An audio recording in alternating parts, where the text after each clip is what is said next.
Hello students, welcome to my YouTube channel Sushma Rajgupta. Important questions की series में आज हम करने जा रहे हैं BCom 5th semester management accounting का पेपर पैटर्न और इम्पॉर्टेंट क्वेश्चंस। चलिए शुरू करते हैं।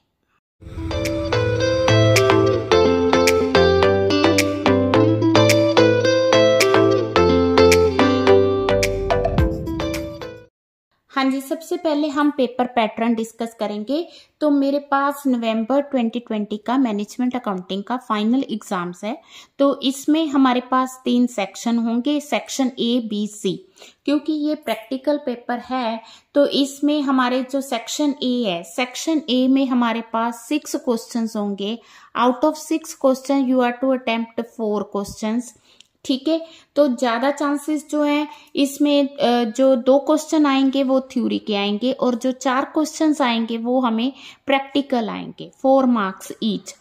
ठीक है, ये हमारा थ्योरी का क्वेश्चन हो गया और ये सी पार्ट प्रैक्टिकल हो गया, डी पार्ट प्रैक्टिकल हो गया, ई पार्ट जो है वो भी प्रैक्टिकल आ गया। ठीक है, एफ पार्ट जो है वो फंड फ्रॉम ऑपरेशन से, ये भी प्रैक्टिकल का हो गया। ठीक है जी, तो इस तरह से 6 क्वेश्चन है जिसमें से 2 थ्योरी के हैं, 4 प्रैक्टिकल हैं। You are to attempt any 4 में आप 2 थ्योरी 2 प्रैक्टिकल कर सकते हो, चारों प्रैक्टिकल कर सकते हो, 3 प्रैक्टिकल 1 थ्योरी, मीन्स कोई भी 4 क्वेश्चन आपने करने हैं। ठीक है, ये जो क्वेश्चंस होंगे 5 मार्क्स ईच होंगे, तो 20 मार्क्स का आपका सेक्शन ए होगा।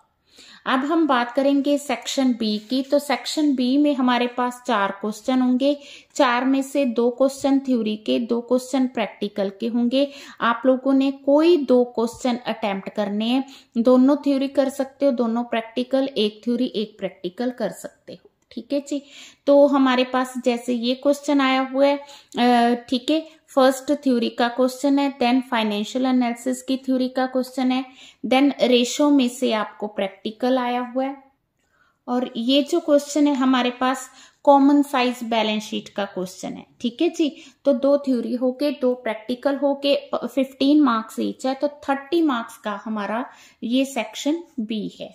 अब हम बात करेंगे सेक्शन सी की। सेक्शन सी जो है वो सेकंड यूनिट से आएगा। तो सेकंड यूनिट में जितने भी चैप्टर्स हैं उसमें से 4 क्वेश्चन आएंगे, 2 थ्योरी आएंगे, 2 प्रैक्टिकल आएंगे।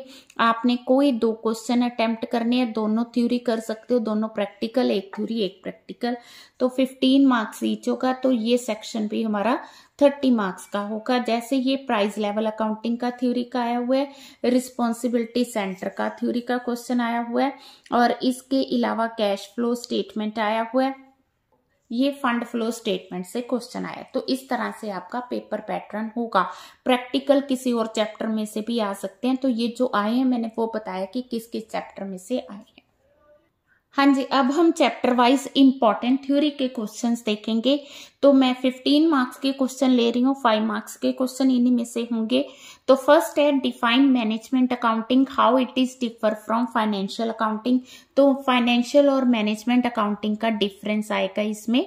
ठीक है, देन सेकंड क्वेश्चन उन्होंने स्टेटमेंट करके डाला है, management accounting is nothing more than use of financial information for management purpose, explain this statement and distinguish. तो मेनली उन्होंने डिफरेंस ही पूछा है कि मैनेजमेंट अकाउंटिंग और फाइनेंशियल अकाउंटिंग में डिफरेंस क्या है।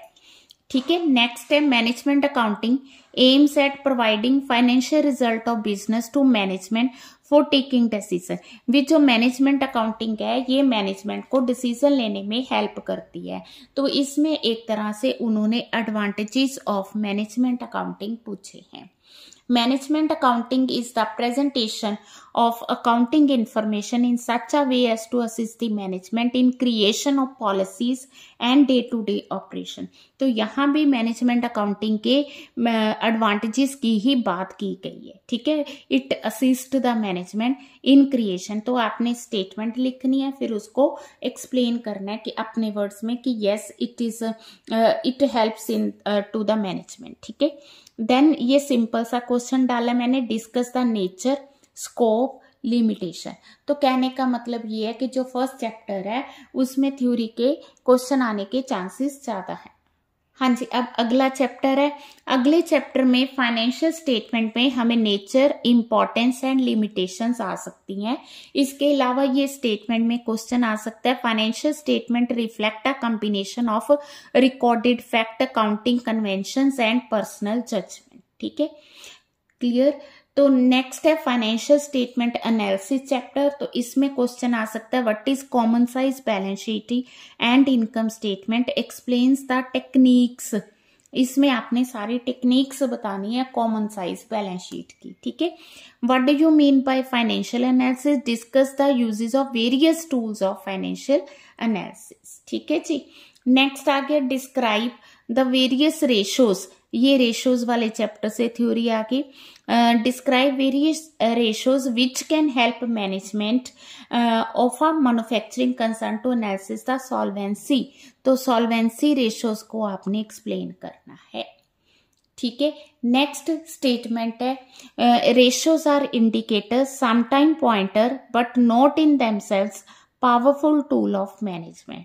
तो इसमें आपने बताना है कि रेशोज क्या कर सकती हैं। ठीक है, इसने कहा है कि नॉट इन पावरफुल टूल्स, तो आपने बताना है कि whether it is a powerful tool और नॉट। हाँ जी, नेक्स्ट है counting ratios are mere guide and complete reliance on them in decision making is suicidal. तो इसमें भी वो रेशियोज के बारे में पूछ रहा है कि क्या हम उस पे पूरी तरह से रिलायबल हो सकते हैं कि नहीं हो सकते। तो आपने इस स्टेटमेंट को एक्सप्लेन करना है। Ratio analysis only a technique for making judgement, not a substitute for judgement. ठीक है, तो रेशियोज में आपको स्टेटमेंट वाला क्वेश्चन आ सकता है। तो मैंने आपके लिए अलग अलग स्टेटमेंट्स के क्वेश्चन डाले हैं, तो आप लोगों ने इसको रीड करना है। What ratios would you use to measure, तो यहाँ पे उसने प्रॉफिटेबिलिटी, लिक्विडिटी और सॉल्वेंसी रेशियोज के बारे में पूछा है। ठीक है, नेक्स्ट हमारा चैप्टर है with example show how to calculate fund from operation. तो फंड फ्रॉम ऑपरेशन हमने किस तरह कैलकुलेट करना है, उसको विद एग्जाम्पल आपने एक्सप्लेन करना है। What is the purpose of preparing cash flow statement? यहाँ पे कैश फ्लो का पर्पस पूछा है। How is it prepared? किस तरह से इसको तैयार कर सकते हैं कैश फ्लो स्टेटमेंट। ठीक है जी, और उसको एक्सप्लेन करना है। ठीक है, then state direct and indirect methods of cash flow statement. तो कैश फ्लो का डायरेक्ट मेथड और इनडायरेक्ट मेथड दोनों को एक्सप्लेन करना है। ठीक है, तो ये जो मतलब मेनली चैप्टर प्रैक्टिकल्स के हैं, तो अगर उन्होंने क्वेश्चन डाला तो भी विद एग्जाम्पल ही डाला है, मीन्स क्वेश्चन भी आपने प्रैक्टिकल पॉइंट ऑफ व्यू ही एक्सप्लेन करना है। What is price level accounting, explain its advantage and disadvantage. हाँ जी, नेक्स्ट है define the term social accounting, how do companies in India are making social accounting. तो social accounting का theory का question बनता है। देन सोशल अकाउंटिंग का ही scope बताना है और इम्पोर्टेंस बतानी है। ह्यूमन रिसोर्स अकाउंटिंग की इम्पोर्टेंस और लिमिटेशंस बतानी है। देन इसका स्टेटमेंट का क्वेश्चन बनता है, human resource accounting has not made much progress in India. क्या इसने इतनी प्रोग्रेस नहीं की है? Do you agree? तो अगर आप एग्री हो तो बताना, नहीं हो तो उसको डिस्कस करना है। What is responsibility accounting, discuss the various steps involve in responsibility accounting, why responsibility used as a control devices. ठीक है, तो जो मुझे ठीक लगे मैंने वो इम्पॉर्टेंट क्वेश्चन हर एक चैप्टर में से लिए हैं। आप लोगों ने अच्छे से थ्योरी की प्लस प्रैक्टिकल्स की भी तैयारी करनी है। ठीक है जी, ऑल द बेस्ट। वीडियो अच्छी लगी वीडियो को लाइक करें, चैनल को अभी तक नहीं सब्सक्राइब किया तो जरूर से जरूर सब्सक्राइब करें और ज़्यादा से ज़्यादा वीडियोस को शेयर करें।